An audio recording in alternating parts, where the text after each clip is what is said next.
cuando piensas que el mundo se va a acabar y que todo está perdido, pues también es un momento que sacas energía quién sabe de dónde y te lleva a preguntar, a probar, se te quitan las penas, los miedos y de repente descubres otras oportunidades más grandes.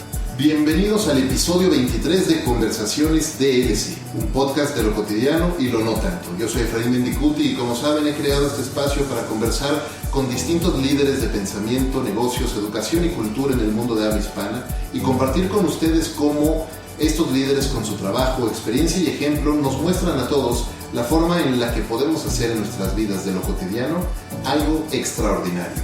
¡Comenzamos!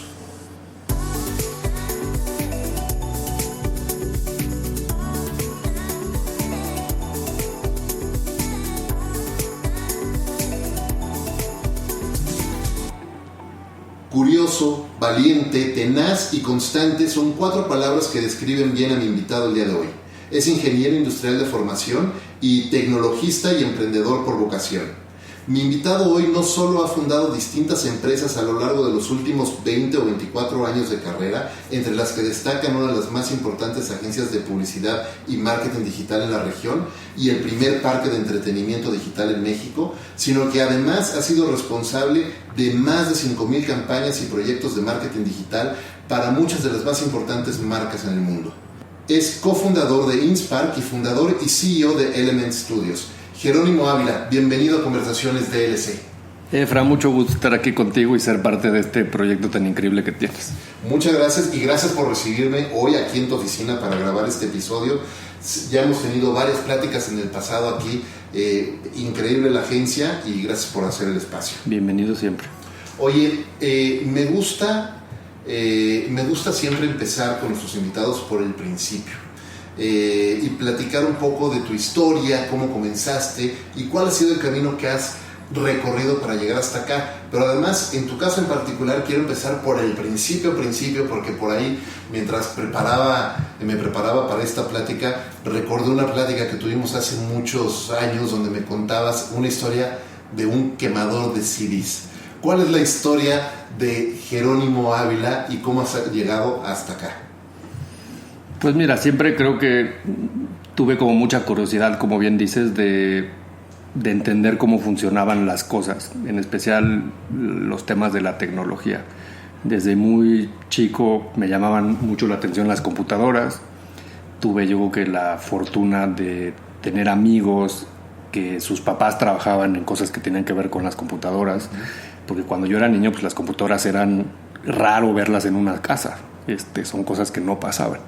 Y uno de mis amigos, tu papá trabajaba en IBM, otro se dedicaba a temas de tecnología y entonces pues me pude acercar a las computadoras desde niño y entender cómo funcionaban y con los años pues ese fue yo creo que uno de mis primeros negocios porque vendía computadoras.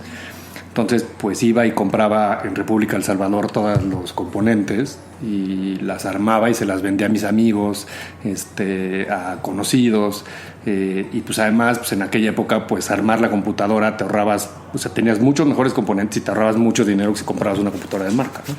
¿Qué año era esto y qué edad tenías? Pues mira, yo creo que tenía como 15, más o menos. A los 15 años estabas armando computadoras. Sí, wow. Y entonces la historia de los CDs, pues como buen nerd geek de esas cosas, pues si de repente quería comprar yo cosas para mi computadora propia, pues tenía que ganar dinero de alguna manera, armando las computadoras de alguna forma. Y luego un día descubrí todo este tema de que podías grabar en los CDs, ¿no? Siempre he sido soy muy galletero, entonces siempre que salga algo nuevo, pues ahí lo exploro, ¿no? Y entonces conseguí una quemadora, pero pues nadie tenía una quemadora, entonces era como desde dónde compro los discos, quién vende los discos, no era común que te los vendieran a una persona física, menos a un chavo, y por azares de la vida la hermana de mi mamá trabajaba en unas 2 o 3 compañías que vendían los CDs en México, entonces a mí sí me los vendía de a 10 en 10, de a 5 en 5. Y entonces a partir de eso pues empecé a ayudarle a mis amigos a copiar cosas en los CDs, ¿no? O sea, hacer respaldos, cosas así. Y además curioso porque en aquella época, como nadie tenía una, pues hacerlas funcionar era complicado. O sea, no había unas especificaciones claras. Movías tantito la mesa y entonces el CD se echaba a perder y se iban 100 pesos a la basura. Se acababa la memoria, se iba la luz y vaya, obviamente. Y entonces me hice cuate de los que vendían todo en República del Salvador, porque ellos también tenían una quemadora, ¿no? Ellos la empezaban a usar para otras cosas, pero al final estábamos descubriendo cómo las especificaciones tenías que configurar la compu para que funcionara mejor. Y eso pues nos hizo ahí de repente hacernos amigos, a descubrir juntos cómo copiar ciertos discos. Y esa fue una primer chamba que hice, ¿no? Y me fue muy bien muchos años, hasta que después se devaluó el peso, creo que cuando se pasó como de 3 a 7, y entonces pues ya era muy difícil comprar las piezas y que saliera, ¿no? El negocio. Entonces pues me tuve que empezar a dedicar a otras cosas. Pero así la historia de los CDs. Oye, me encanta esa historia y me encanta lo que estabas platicando del armado de las computadoras, porque además sostengo la teoría de que quienes son emprendedores tienen la semilla del emprendedurismo adentro desde toda la vida, desde jóvenes. Es decir, es difícil o me resulta difícil ver y encontrar personas que dieron el paso de la vida corporativa a la vida de emprendedor.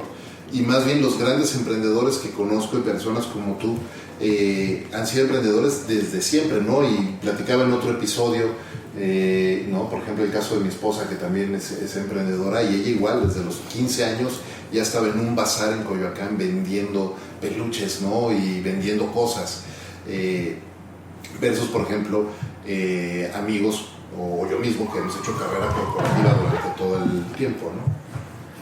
Pues sí, yo creo que te vas haciendo como a la idea de que se te quite la pena vender, por ejemplo, ¿no? Yo creo que los emprendedores ese es un primer paso que siempre cuesta trabajo y hay que aprender cómo convences al cliente de lo que tú estás haciendo, vendiendo, pues tiene un valor, ¿no? Al principio, pues cuando eres niño, pues las tías te hacen el favor y pues te lo compran aunque no sirva de nada, ¿no?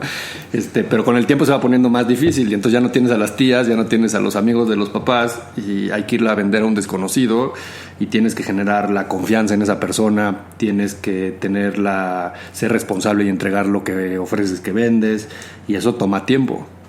Después de la historia de los CDs, que además lo que me encanta es que había 2 quemadoras en México, sí. ¿no? Una al menos que yo sepa, respaldos, y otra la tenían ahí en República del Salvador, sí. Hacer películas o lo que sea que estuvieran haciendo. Sí, copiaban el Windows y el Office y cosas de eso. Después de eso, ¿cuál es el paso que das? ¿Cómo empiezas a meterte a trabajar con empresas, a hacer desarrollos? Porque si mal no recuerdo, no empezaste directo en temas de publicidad y marketing, sino haciendo desarrollos. Pues mira, por azares de la vida, como muchas cosas de las que uno le van pasando, siempre he sido muy fan de U2, el grupo de rock. Okay. Y cuando descubrí el internet, una de las cosas que vi es que no habían las letras de las canciones de los discos, ¿no? Hoy es muy normal, pero pues en aquellos, te estoy hablando 95, 96, pues no existía en el internet las letras de los discos. Y entonces me ocurrió hacer un club de fans de YouTube. Y a partir de eso aprendí a hacer páginas. Me puse a experimentar pues cómo hacer una página, aprendí HTML. Siempre he sido como muy autodidacta en todas esas cosas. Y entonces hice el club de fans de YouTube, me puse a redactar todas las canciones de los discos, a transcribirlas. Y eso pues después me llevó a que algún amigo de mi papá pues de repente, oye, que tú me puedes hacer la página, pues sí, te la hago. Y pues hice una, hice 2, hice 3 y una cosa te va llevando a la otra. Y ya cuando entré a la carrera de ingeniería más grande, pues un poco pues era una carrera exigente, entonces pues dejé como de chambear en todas esas cosas, me enfoqué más a la carrera. Y ya casi al final un profesor de finanzas me invita a trabajar en un fondo de inversión cuando los proyectos .com en los 2000, en 2000 bajos. Entonces empecé como a explorar toda esta parte más de las finanzas, de cómo evaluar los proyectos, cómo revisar si tenían un mercado, si eran técnicamente viables. Y empezamos a levantar mucho capital para ciertos proyectos. Y de repente en aquellos años, pues hacer un website sí era rocket science, ¿no? Y había muy poquitas personas que los hacían bien. Flash estaba de moda, y entonces de repente le empezamos a levantar mucho dinero a ciertos proyectos y les cobraban mucho dinero por hacer los proyectos. Y entonces de repente Jorge, que era mi jefe, me decía, oye, pero pues es que tú sabes hacer esto, ¿por qué no, además de levantarles las lana, nosotros les producimos los proyectos? Pues órale, ¿no? Entonces me jalé a todos mis compañeros de la universidad. Yo estudié ingeniería industrial, pero muchos semestres los hice con ingenieros en sistemas, ahí en la UP. Y entonces, pues, todos esos proyectos que yo hice cuando empecé la carrera, pues yo diseñaba, vendía, otros programaban, y entonces entre varios de repente hacíamos ciertos proyectos un poco más complejos. Entonces hicimos esta compañía de desarrollo de software, donde hacíamos de todo, hacíamos proyectos de sistemas tipo RPs, hacíamos websites, hacíamos muchos proyectos de innovación con SMS. En aquel entonces los SMS ni siquiera eran bidireccionales, más adelante eran bidireccionales. Entonces empezamos a explorar mucho cómo toda esta parte online podía cambiar ciertos negocios en términos de sistemas, ¿no? Porque en aquellos años todos los sistemas eran centralizados, eran cliente-servidor. Y tener esto como en la nube, pues era un esquema muy raro para la gente, ¿no? O sea, que de repente pudieras accesar a un sistema administrativo de una oficina desde tu casa, por ejemplo, ¿no? Pues eran cosas que no pasaban. Con los años nos empezó a ir muy bien, y un día uno de esos proyectos le iba tan bien que decidimos que la compañía solo se enfocara a hacer esos proyectos. Era un software para despachos de abogados. Y es una compañía que se llama Genusoft, que hoy es súper exitosa haciendo ese producto. Pero en aquellos años pues dijimos, oye, pues necesitamos más capital para hacer de eso un producto. Los socios que teníamos en aquellos años dijeron sí, pero dejen de hacer sus cosas de proyectos que los desenfocan y solo se dedican a esto los abogados. Y dijimos, va. Pero pues yo ahí como que también como que no quería dedicarme solo a esa industria, se me hace un tanto poco creativa. Y entonces ahí es cuando nace Element en 2004 con el objetivo de solo dedicarse a proyectos más orientados hacia el marketing y menos hacia el área de sistemas, ¿no? En aquellos años casi todos los websites todavía los tenía a su cargo las áreas de sistemas de las marcas. Claro. Después pasó al área de marketing toda esa responsabilidad, pero en aquellos años tu cliente era un director de sistemas. Y entonces pues era más hablar de las cosas técnicas que de realmente el contenido, qué valor daba hacia el consumidor ese contenido. O sea, las pláticas eran bien diferentes. Y entonces Element nace un poco orientada más hacia la parte de diseño, hacia la parte visual, pero siempre entendiendo que había como esta simbiosis entre la tecnología en la parte técnica y la parte gráfica y de user experience, por ejemplo. Entonces empezamos a ser muy exitosos porque empezamos a desarrollar aplicaciones que se veían muy bien, pero que funcionaban muy bien, ¿no? Y yo creo que ese fue mucho del secreto de la agencia en sus inicios. Oye, la agencia hoy, cuando uno aquí en México escucha preguntas sobre agencias de marketing digital o agencias de publicidad, porque además hoy no es una agencia de marketing digital, es una agencia de publicidad integral, haces full service. Sí.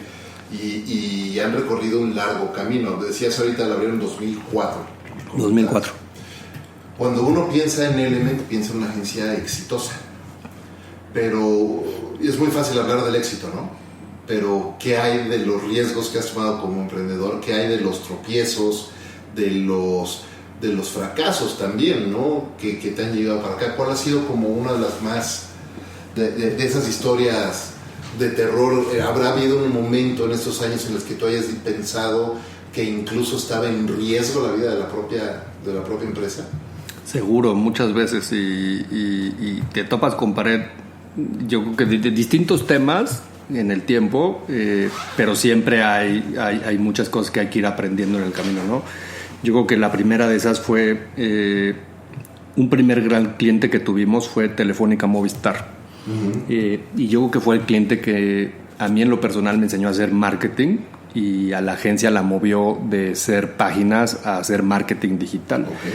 Y creo que tuvimos la fortuna de que nos pasara, porque en aquellos años, como nadie sabía hacer marketing digital, pues realmente te daban el beneficio de la duda y podías aprender junto con los clientes a hacerlo, ¿no? Yo creo que hoy son épocas muy distintas y hoy los clientes son súper exigentes en lo que piden a las agencias que empiezan. Pero en aquellos años tuvimos la suerte de que no eran tan exigentes como lo son hoy. Y ese cliente, pues, fue un gran cliente de la agencia durante 3 o 4 o 5 años. Y y un año nos dicen, oigan, pues yo queremos que para el siguiente año tomen más responsabilidades, que éramos un equipo a lo mejor de 7 personas en aquellos años, queremos que sean 20 para el siguiente año. Entonces para la agencia era un crecimiento increíble, era un cliente que nos iba súper bien, era una marca interesante con que trabajar en aquellos años, una marca grande. Y de repente, pues en una negociación con compras en estos portales de subastas, en un segundo perdimos la cuenta. Así de... Por precio. Por precio, ¿no? Nos gana una agencia de red mucho más grande que nosotros, que nunca pensamos que nos iba a ganar por precio, y de repente en 15 minutos pierdes la cuenta, ¿no? Con unos clientes que te quieren muchísimo, que valoran mucho tu trabajo, pero pues que al final estos procesos corporativos que no necesariamente ponderan otras variables que no es el costo. Claro, porque procurement no ve el pensamiento estratégico, ni la capacidad creativa, ni de ejecución, ni de producción, ni de servicio al cliente, ven precio, ¿no? Y entonces pues de repente nos quedamos sin ese cliente, y era el 70% de los ingresos de la agencia en aquellos años, ¿no? Entonces así, de esas veces que te cambia la vida en una mañana, pues no sabes qué hacer. Ahí esos años han de haber sido 2008 más o menos, 2007. Acabamos de hacer la campaña más exitosa para ellos de Navidad, de unos duendes, de Movistar, claro, por supuesto. Un sitio precioso. Entonces, en el pico de tu carrera, digamos, en términos de entregables profesionales, y pierdes la cuenta, ¿no? Pero fue un momento interesante porque, pues, por un lado, todos los que trabajamos en la agencia, que era como nuestra casa, pues, la verdad es que fueron súper, se pusieron la camiseta mucho y entendieron perfecto que íbamos a pasar por meses complicados, que de repente a lo mejor no iban a poder cobrar su sueldo igual, y de repente sin una puerta te abre la otra, y de repente alguien me presenta a alguien que es Nico Valora, uno de mis socios en Inspark, y empezamos a llevar juntos la cuenta de Telmex, ¿no?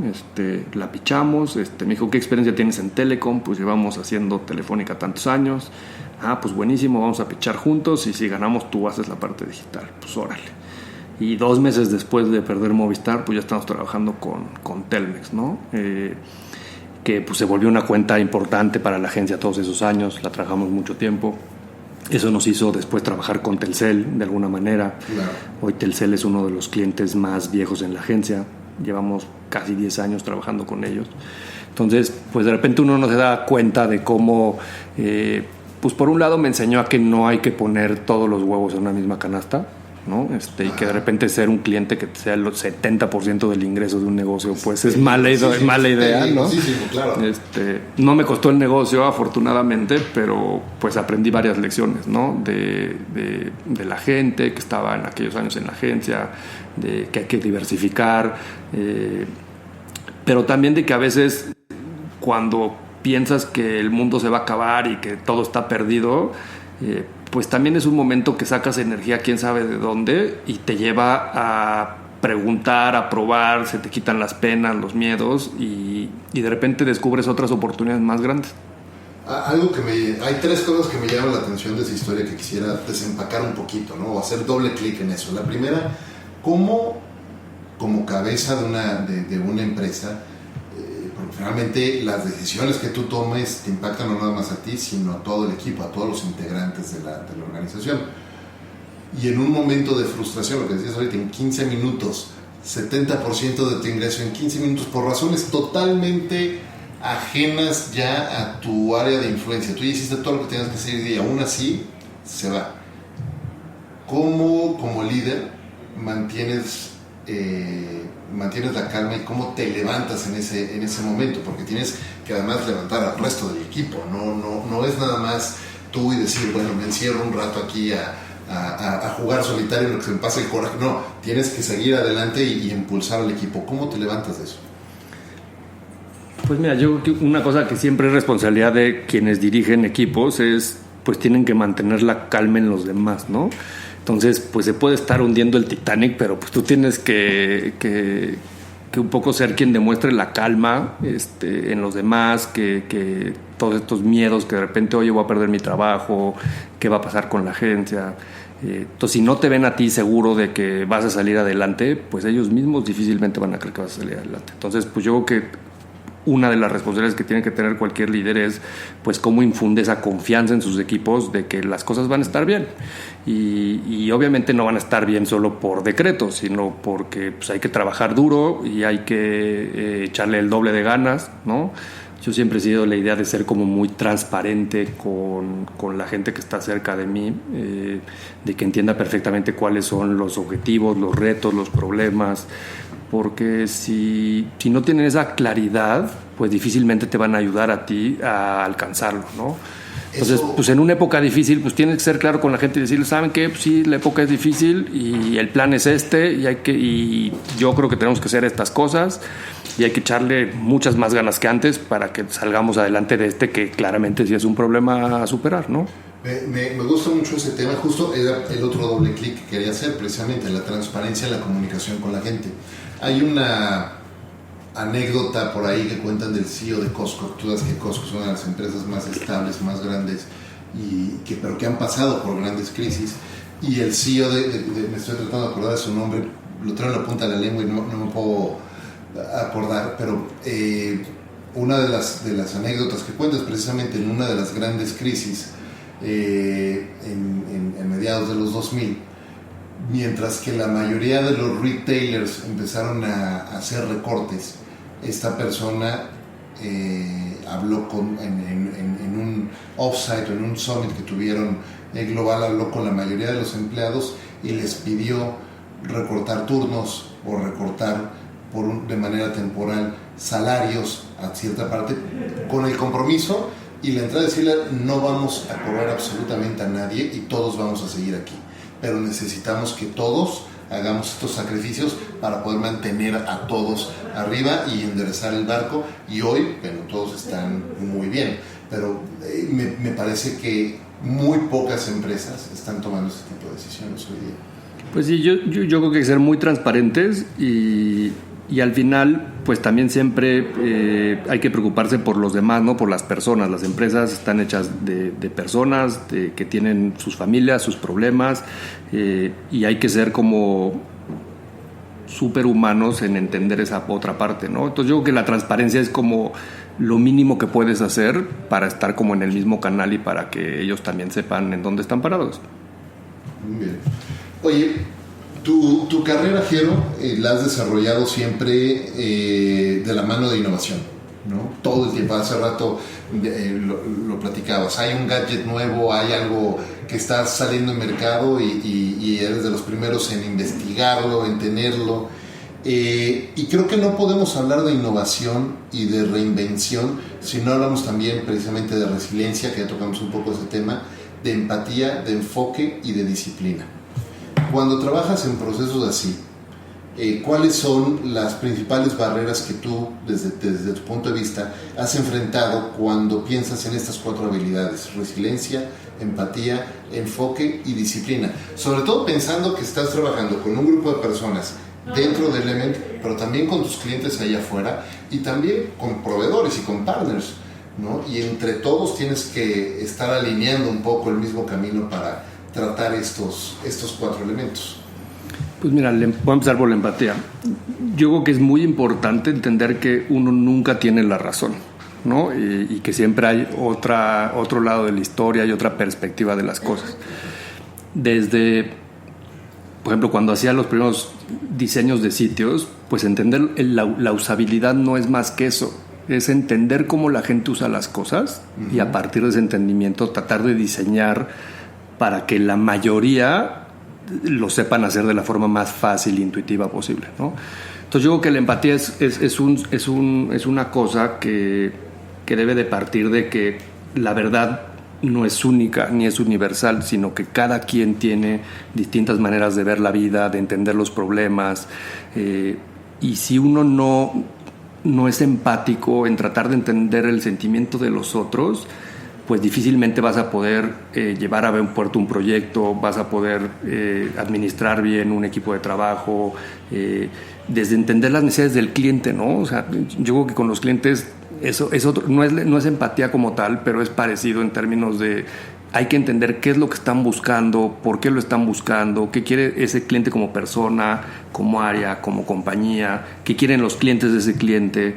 Entonces, para mí es fundamental poder ponerse en los zapatos de los demás y tratar de entenderlos, por qué están pensando, por qué tienen ese tipo de emociones, por qué están enojados, por qué están felices, por qué están contentos.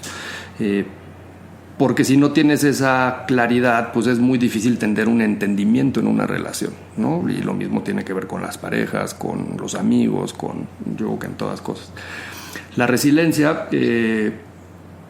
pues al final casi todas las cosas en la vida no son fáciles, ¿no? Y entonces uno tiene que tener, pues además de mucha disciplina para ir poco a poco llegando, aprendiendo, avanzando, pues también tienes que tener esta resiliencia para aguantar todos esos malos momentos, esos dolores que de repente la vida te da. La vida te cambia de un segundo a otra, para bien y para mal, y de repente hay que salir de esos momentos malos, de esas malas experiencias, y aprender de eso de la mejor forma posible, pero eso requiere de una energía y de este concepto de resiliencia para salir triunfante de todas las malas cosas, ¿no? Oye, déjame cambiar en el mismo carril, pero cambiar un poco la velocidad y hablar un poco de, amarrado a la empatía y de la disciplina que también mencionaste ahorita y la resiliencia, hablar un poco de enfoque. Tú como emprendedor has sido muy prolífico y has tenido distintas iniciativas, no nada más Inspark y Element, está por ahí Paréntesis y algunas otras iniciativas. Platicando con un amigo en común, ¿no?, que también está en este medio, platicábamos de cómo se presentan continuamente distintas oportunidades y es muy difícil a veces decirle que no a una oportunidad para la que crees que estás perfectamente bien preparado y que la podrías hacer muy bien, pero que te va a tomar tiempo y enfoque de las otras cosas que ya estás haciendo. ¿Cómo te mantienes enfocado en lo que estás haciendo? ¿Cómo decides a esta oportunidad le digo que sí y a esta prefiero en este momento no? ¿O a todo le dices que sí o a todo le dices que no? ¿Cómo una persona emprendedora como tú va manejando eso? ¿Y has creado o establecido alguna forma o método de toma de decisiones para esto? No, yo creo que es súper intuitivo, en lo general. Yo creo que el concepto del costo de oportunidad es importante en esa ecuación, ¿no? De repente uno tiene que aprender a valorar su tiempo en función del costo de oportunidad de otras cosas que está sacrificando con eso, desde la parte personal, familiar, y evidentemente dentro de la parte profesional en específico, ¿no? Yo creo que en mi caso siempre una de las primeras cosas que es un filtro para tomar esas decisiones es qué tanto me apasiona ese proyecto, o sea, qué tanto realmente me levanto todos los días emocionado de hacer crecer ese proyecto, me genera esta curiosidad de estudiarlo, de aprender. Entonces yo creo que primero tendría que ser un proyecto que tenga que ver con lo que hoy hago de alguna manera, ¿no? Con estas pasiones que tengo por la tecnología, por distintas cosas. Porque de repente puede ser un gran proyecto, un gran negocio, pero si no tiene nada que ver con lo que me gusta, pues probablemente no le entraría, ¿no? Yo creo que el emprender es mucho más allá de hacer dinero, aunque es el fin normalmente de cualquier negocio, pues creo que primero tiene que llenarte en muchas otras cosas a ti como persona, ¿no? Entonces, pues esas son las cosas en las que me fijo. Después yo creo que en la gente con quien hacerlo, Gus, mi socio de Paréntesis, yo creo que esa es una de las cosas que aprendimos a hacer desde un inicio, que es conocernos en lo personal y a partir de eso entender si podíamos, estamos alineados en temas de valores, de cómo ver la vida, de hacia dónde vamos. Porque emprender es difícil y emprender con alguien que no estás alineado pues es mucho más difícil, ¿no? Totalmente. Entonces, receta para caos. Entonces, pues sí la idea es importante, ¿no? Y que esté alineada con los intereses que tú tienes como persona, con tus valores, con etcétera. Pero creo que otra buena variable a evaluar es las personas con los que estás haciendo ese proyecto, ¿no? Si realmente tienes cosas en común, tienes cosas que se complementen, ¿no? Porque tampoco tiene que ser una copia tuya, porque al contrario, siempre quieres estar en un proyecto con alguien que ve las cosas de otra manera, que puede aportar cosas que tú no sabes hacer o que no eres tan bueno haciéndolas. Pero pues creo que fuera de ese set técnico, creo que hay otro tema mucho más humano, que es cómo ves, por ejemplo, el tema del dinero, ¿no? Hay gente que luego un negocio empieza a hacer dinero y ya quiere sacar el dinero de ese negocio y no lo quiere reinvertir, ¿no? Entonces esas son las cosas, creo que son más importantes de fijarte cuando emprendes. Y cuando muchos de esos aspectos se empiezan a alinear, pues entonces les empiezas a dedicar un poco más de tiempo. Cuando se empiezan a desalinear, pues les empiezas a dedicar tiempo. Y creo que es una ecuación que solita se va balanceando, ¿no? Y también pondera este costo de oportunidad. Cuando tienes un negocio que te genera 10 pesos cada hora que le dedicas y luego tienes otro negocio que pierdes dinero cada hora que te dedicas, pues llega un momento en que dices, oye, pues por más que te apasione, pues es un negocio que hay que soltar, ¿no? Y que el costo de oportunidad es muy alto, ¿no? Claro. Me acuerdo de un libro que estudié en la carrera que era un libro de economía y decía, ¿por qué Michael Jordan no debe de cortar su césped, ¿no? Porque además era un libro español. Y lo que te explicaban es, pues puede hacer tanto dinero por hora ese señor, ¿no? Haciendo un comercial, jugando una final del básquetbol, que económicamente no es una buena decisión cortar el pasto cuando puedes contratar a alguien por mucho menos dinero de lo que él podría estar ganando en otro lado, ¿no?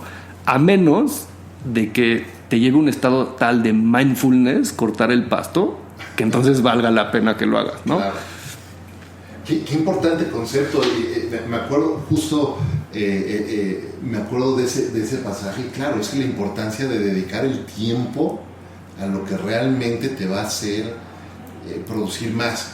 Y entonces, por ahí hay una entrevista que le hace Tom Bilyeu a Rami, se me olvidó su apellido, bueno, y justo tocan el tema de cuando el papá de este personaje le decía, oye, es que ¿por qué no cortas tú tu césped? ¿No? Y hace referencia al libro y dice, porque yo puedo traer a alguien que lo haga, que me cueste lo que me pues $20, mientras que estoy haciendo esto y produzco 2,000, ¿no? Ahora, siempre hay otra parte que no es cuantificable y que no es económica, y que es qué tanto te llena como persona un proyecto, ¿no? O sea, puede haber muchos proyectos increíbles donde ayudes a otras personas, ¿no? Y eso tiene un valor distinto. Hay otros proyectos que te hacen crecer como persona y que yo creo que hay que valorar de forma diferente. Pero al final, pues es esta ecuación de le quitas energía y tiempo a algo y se lo vas a poner a otra cosa, y en función de qué vas a evaluar si eso está haciendo algo positivo para tu vida, ¿no? O sea, yo creo que al final la regla máxima es que ese proyecto te esté dejando algo bueno, ¿no? Si es un proyecto que dejas de dormir por hacer ese proyecto, ¿no? Y que estás de malas con todo mundo, pues no es algo que esté bien. Y estás perdiendo, claro, pues, por supuesto. Hay que dejarlo ir. O sea, decir que no y soltar las cosas es algo muy importante. Yo creo que a veces resulta hasta más importante decir que no y en qué momento despedirte de algo a estar diciendo que sí a todo. Oye, mencionabas ahorita este libro que leíste mientras estudiabas, entonces me gustaría hablar un poco de estudio. Tú trabajas mucho con innovación, ya lo platicábamos hace rato. ¿Qué estudias? ¿Qué se estudia para poder trabajar en innovación? Porque vaya, no existe una carrera así, apenas por ahí hay algunas especialidades en design thinking, por ejemplo, pero o certificaciones, pero realmente no, por lo menos cuando nosotros nos tocó estudiar la carrera universitaria, no existía eso. Sin embargo, creo que coincidimos en eso, es que todos nos tenemos que mantener como eternos estudiantes y estar todo el tiempo aprendiendo cosas nuevas y desarrollando nuevas habilidades. ¿Qué estudias tú hoy? Pues mira, yo que por el trabajo que hacemos es muy difícil que vayas a un lugar y que te lo enseñen a hacer. De hecho, se me hace como contraintuitivo eso, porque pues siempre hemos vivido de enseñarle a los clientes a cómo aprovechar todas estas tecnologías emergentes, estas plataformas emergentes.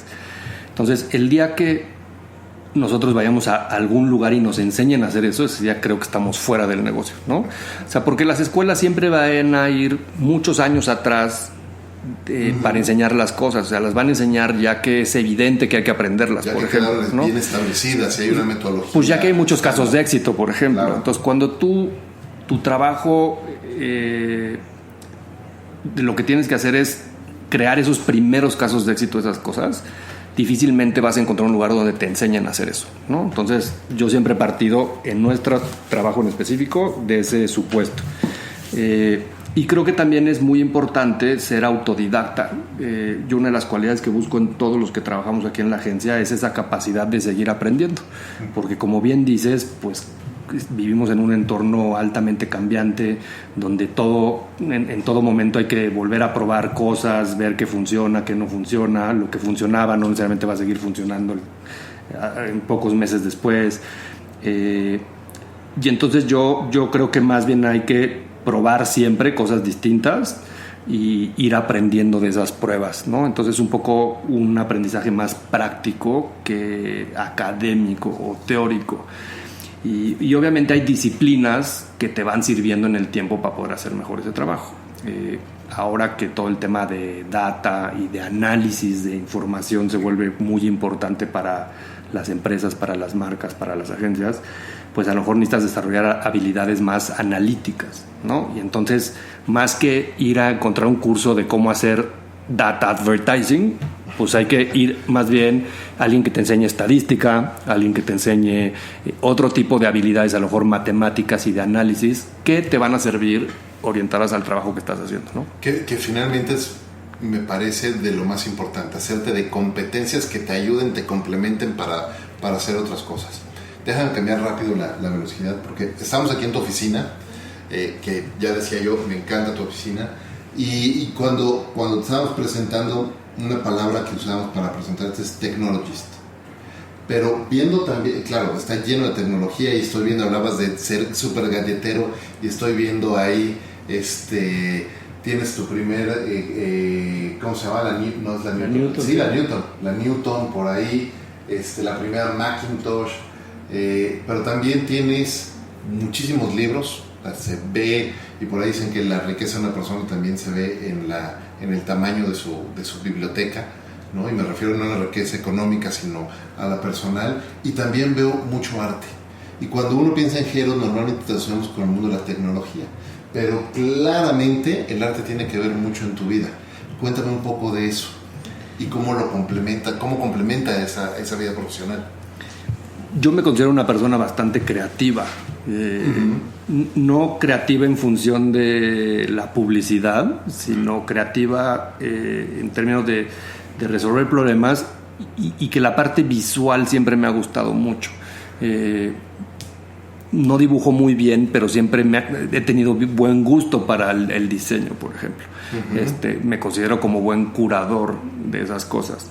Y yo creo que mucho del trabajo que hacemos siempre es este balance entre lo abstracto, lo técnico, la tecnología, pero también esta otra parte creativa, artística, ¿no? Y creo que las mejores cosas salen cuando esas dos cosas están en balance, ¿no?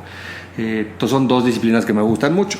O sea, por un lado, todo el tema del arte, del street art me gusta mucho, es algo que valoro mucho. Por ahí tienes un libro de Banksy. Sí, son lo máximo todos esos, los cuadros, Mr. Brainwash, muchísimos. Disfruto mucho los diseñadores de los 60s, por ejemplo. Se me hace una época del diseño increíble porque era súper simple.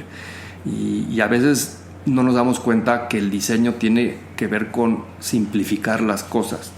Y entonces de repente queremos ponerle más botones a las cosas o más texto a un anuncio o más elementos a una gráfica, y no necesariamente la saturación hace que sea un mejor producto.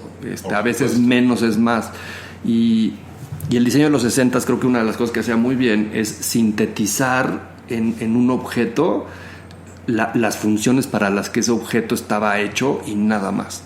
Entonces tú ves una licuadora, tú ves una máquina de escribir, una cámara de fotos, un radio, y son diseños súper limpios, con pocos botones, no tienes muchas dudas de cómo se usa ese objeto para lo que estaba hecho. Entonces es una etapa del diseño que se me hace muy interesante, porque yo creo que el diseño está para hacernos la vida más fácil, no más difícil, y a veces el diseño está orientado súper mal. Sí, de acuerdo. Ahora, ¿cómo enfrentas y cómo equilibras eso cuando, por ejemplo, recibes un brief nuevo y justo lo que te están pidiendo es un camello, un Frankenstein con 40, tratando de resolver 40 retos distintos, cuando a lo mejor lo que tienes que es simplemente atender uno, y tú sabes como consultor y como estratega que ese es el único problema que deberían de estar resolviendo, y cómo lo equilibras en una negociación, por ejemplo? Pues yo creo que hay que empezar a preguntarle al cliente por qué. Y a veces cuando le empiezas a cuestionar cosas tan fáciles de, oye, ¿por qué 4 objetivos? ¿Cuál es el más importante de esos 4 objetivos? A ver, numéramelos en prioridad. Una pregunta así de sencilla, de repente lo sacas de onda, porque ellos nunca se han cuestionado por qué están esas 4 cosas o cuál es más importante que el otro. Y cuando llegas tú como agencia, como consultor, y les empiezas a hacer esas preguntas tan simples, yo creo que vas encontrando también esas respuestas que te ayudan a irle dando una mejor forma a ese brief. Y vas empezando acuerdos. Oye, entonces, si de estas 4, estas 2 son las más importantes, ¿te parece bien que estas otras 2 las dejemos por otra etapa del proyecto? Ah, pues sí, puede ser que sí. Un ejercicio que a mí en lo particular me gusta mucho es el The 7 Levels of Why. Uh-huh. Y entonces son 7 veces la pregunta de por qué. Porque vas desmenuzando, la palabra correcta es vas desmenuzando las razones por las cuales el cliente o la otra persona quiere hacer algo, y finalmente cuando llegas a esa 7ª pregunta o ese 7º nivel del por qué, a veces se dan cuenta que era o un capricho nada más y no había una razón, o que la razón era totalmente distinta y por lo tanto la solución que están buscando es algo que ni siquiera tenían contemplado originalmente. Estoy de acuerdo. Jero, hablemos de hábitos y de rutinas. Yo sostengo que para que una persona sea tan productiva y prolífica como lo eres tú, es necesario cuidarnos y mantenernos con cierta salud para poder cumplir con las expectativas de nosotros mismos, incluso, no nomás las de los demás, sino las nuestras, ¿no? Eres padre de familia, eres empresario, eres publicista, tienes distintas labores, te involucras mucho en asociaciones también, en otras organizaciones. ¿Qué hábitos, qué rutinas has desarrollado a lo largo de estos años para mantenerte enfocado, para mantenerte con energía? ¿Tienes alguna rutina todos los días que sigas? ¿Cómo manejas eso? Yo creo que tratar de estar en balance en las distintas partes de tu vida. O sea, yo creo que ni le puedes entregar todo al trabajo, ni le puedes entregar todo a los amigos, no puedes descuidar a la familia. Entonces es como muy importante tener un balance entre todas esas cosas, ¿no? El ejercicio. Entonces una de las cosas que hago o procuro hacer todos los días es ejercicio. Hay días que puedo, hay días que no puedo, pero en general si tú ves mi semana, pues intento hacer al menos 5 días de ejercicio a la semana. ¿En las mañanas, en las noches? En las mañanas, la verdad es que en las noches me cuesta mucho trabajo, sobre todo porque tengo menos control de mi tiempo. Es muy fácil que se alargue una junta, que tenga que ir a una cena, que haya otro tipo de compromisos. Y en cambio en la mañana, pues como que esas cosas no pasan tan seguido. Entonces intento tener más control sobre esos horarios y esos espacios. Entonces intento ir a las 7 de la mañana a hacer ejercicio. Los días que no puedo entre semana, pues intento compensar contra sábado y domingo, donde tengo más control de mi mañana, ¿no? En términos del trabajo. Y pues luego pues intento los días que puedo llegar en la noche a ver a mis hijos, acostarlos, a veces ir a comer con ellos, aunque luego es complicado. Y luego en la parte profesional, pues tratar de dedicarle el tiempo a cada cliente, cada proyecto, cada tema de la mejor forma posible, ¿no? Entonces mi ritual empieza pues levantándome temprano, hacer ejercicio, después del ejercicio pues entrar de lleno a la oficina, cumplir muy bien con mis horarios de comida, por ejemplo. Trato de ser como muy disciplinado en sí hacer 3 comidas al día, tratarlas de hacer siempre más o menos a las mismas horas. sí dormir 8 horas al día, por ejemplo, para mí es así como fundamental. Si duermo 6, pues de repente sí como que no funciona igual, no rindo. Ese mito, ese falso mito de ya dormiré cuando me muera, no es cierto. Necesitas dormir, el ser humano necesita dormir por lo menos esas 8 horas para estar bien. Claro, tu cuerpo necesita recuperarse de todo ese desgaste por el ejercicio, por el estrés de la oficina. Es muy importante desconectarse. Entonces, normalmente en las noches o veo algo en la tele, o platico con mi esposa, o intento leer un libro, pero necesito hacer como ese closure del día de algo que no tenga que ver con el trabajo y que me ponga la cabeza en otro lado, ¿no? Y con los años creo que he aprendido, hace rato hablábamos de la resiliencia, pero creo que como a desconectarme, ¿no? Entonces hoy tengo una alta capacidad de cambiar de un tema a otro y de olvidarme de los problemas del tema anterior y enfocarme al tema en el que estoy, ¿no? O sea, es como, ahorita estoy aquí contigo platicando y podré tener cosas por entregar en la tarde, pero ahorita me enfoco a esto, ¿sabes? Y terminando me enfoco a lo que sigue. Entonces para mí el cierre del día también es como, bueno, pues siempre va a haber pendientes para el día siguiente, siempre va a haber cosas que urgen, pero hoy ya estoy aquí, me necesito desconectar, necesito descansar, me necesito recuperar, y mañana temprano será otro día y le echaremos todas las ganas posibles para sacar todos esos pendientes, ¿no? Entonces, te diría que parte importante de esa rutina es como ir viviendo el momento conforme se va dando. Muy bien. Qué importante estar presente, ¿no? Saber estar presente, aun cuando sabes que hay otras cosas que se necesitan atender, y poder hacer los cortes, ¿no? Es como cuando estás dando una conferencia o estás dando una presentación, tú no puedes pretender brincar de un tema a otro sin cerrar el anterior.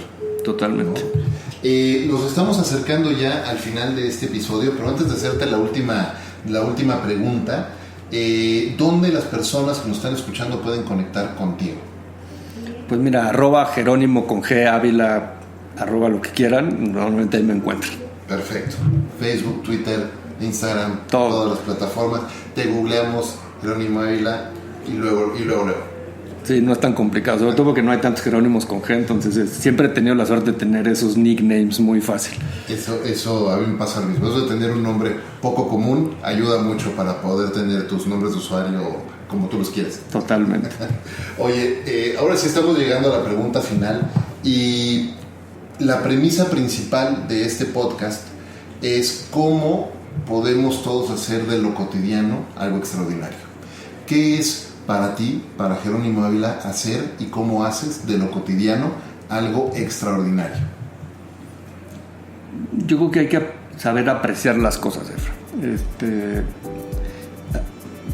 Hay que ser como muy conscientes de lo que tenemos, dar gracias de ello, desde estar sanos, poder tener un trabajo que te llene, hacer cosas interesantes. Entonces, yo creo que lo cotidiano se empieza a volver como monótono cuando uno no valora esas cosas que tenemos. De repente las damos por sentadas, ¿no? Desde la vida misma. Entonces, una de las cosas que hago siempre, por ejemplo, cuando amanezco, es como agradecer que estoy vivo, que tengo la oportunidad de vivir un día más, de estar con mi familia, de poder tener un trabajo increíble que me gusta. Entonces, cuando tú empiezas a ser consciente de que esas cosas no siempre van a estar ahí y que en cualquier momento pueden cambiar, entonces ya no se vuelve cotidiano tu día, porque cada día es una oportunidad más y de apreciarlo, de vivirlo, de hacerlo mejor, de crecer, de avanzar. Entonces, para mí como que eso es como una parte importante de mi día. Muy bien, no podría estar más de acuerdo contigo. El agradecimiento y apreciar todo lo que tenemos es una parte fundamental. Igual que tú, todos los días comienzo con ese pensamiento. Jero, estamos llegando ya al final de este episodio de Conversaciones DLC, pero antes de irnos, quiero hacerte un rapidísimo reconocimiento por el ejemplo de constancia y de resiliencia que nos has dado durante todos estos años, y por el gran trabajo que has estado haciendo en estos años, poniendo además el nombre de México en alto, porque todo el trabajo que han hecho además es reconocido, no nada más en México, y no nada más en América Latina, sino en distintos foros alrededor del mundo. Así es que muchas felicidades por eso, muchas gracias por ese trabajo, por poner el nombre de México en alto. Muchas gracias por recibirme aquí en tu oficina para grabar. queda la invitación abierta para que en algún otro momento nos volvamos a juntar a grabar.